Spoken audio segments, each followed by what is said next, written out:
El guión, escrito por Lester Cohen, estaba basado en la novela Servidumbre Humana, escrita en 1915 por el novelista británico William Somerset Maugham, autor de más de 80 novelas y relatos llevados al cine. Entre esas películas destacan títulos como La Carta, también protagonizada por Bette Davis, El filo de la navaja con Tyrone Power o Luz en el alma, obra cumbre del director Robert Siodmak.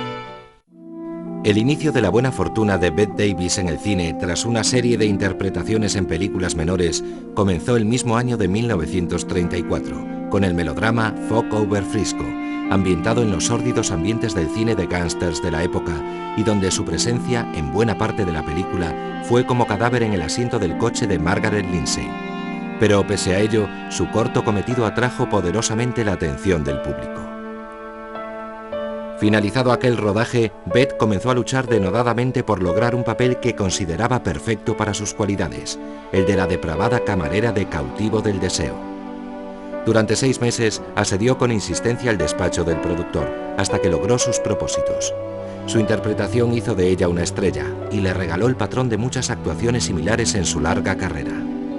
Fue el premio a su valentía, al arriesgarse a interpretar a un personaje que escandalizó en su época y que había sido rechazado por Katharine Hepburn, Anne Harding e Irene Dunne. ¿Te gusta, Philip?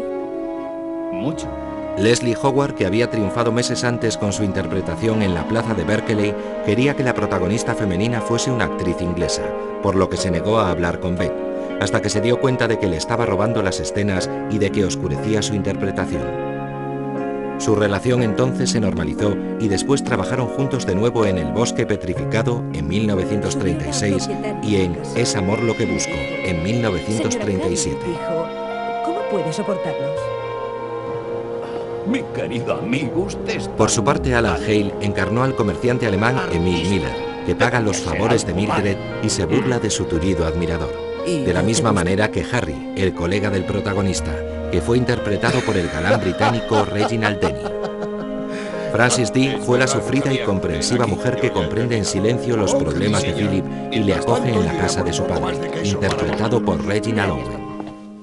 La película se rodó en unos estudios ingleses y en exteriores de la capital británica. Carroll Clark y Van Ness Polglaze realizaron todos los interiores, con un estilo realista contrastado por la fotografía en blanco y negro de Henry Gerard. Yo cuando la oigo, pienso en nosotros. Por otra parte, el productor aceptó la imposición de Bette Davis de maquillarse ella misma en las escenas de su caída final y mostrar lo que consideraba como unos ojos y un rostro consumidos por la depravación. Sin embargo, en el preestreno de la película, los asistentes se rieron a carcajadas en las escenas dramáticas. Los ejecutivos de la RKO achacaron el desastre a la banda sonora y los estudios encargaron una nueva partitura al afamado Max Steiner, compositor entre otras muchas de la música original de Casablanca.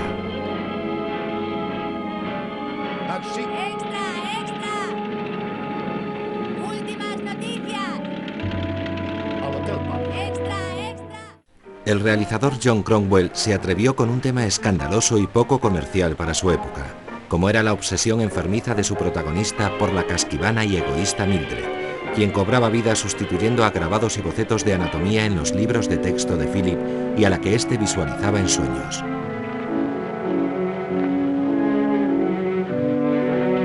Cromwell sabía que era muy difícil resumir una novela de 600 páginas en una película y que solo lo conseguiría con unas grandes interpretaciones. Un año más tarde, las lúbricas maneras de Mildred hubiesen sido impensables, tras la imposición del código de censura, como tampoco se hubiese permitido mostrar pinturas con desnudos femeninos. Bueno, Londres es la ciudad más grande del mundo y ya sabes cómo se olvida una mujer. Con otra.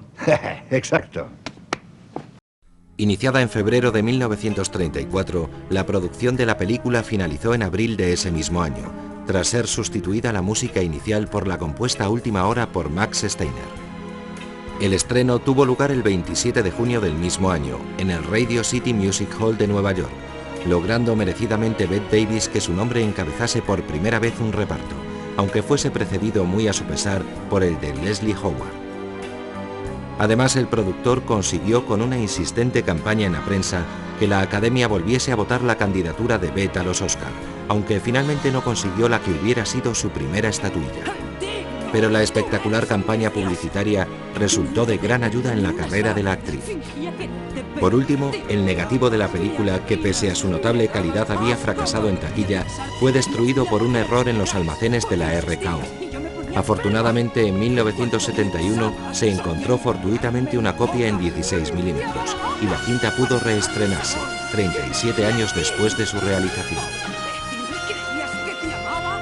¿Cómo podía amar a un ser como tú, tan gris, tan gris, tan gris? En 1946, el realizador Edmund Goulding volvió a llevar a la pantalla la novela de Somerset Maugham, esta vez con guión de Catherine Turner. La pelirroja Eleanor Parker heredó el papel de Bette Davis y Paul Henry el de Leslie Howard, al tiempo que la discreta enamorada del protagonista era interpretada por Alexis Smith.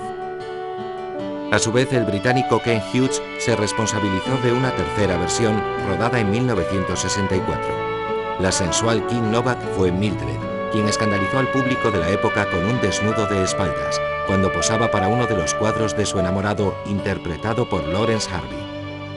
Además, en los años 90 se distribuyó una versión coloreada por computadora de la versión protagonizada por Bette Davis y Leslie Howard.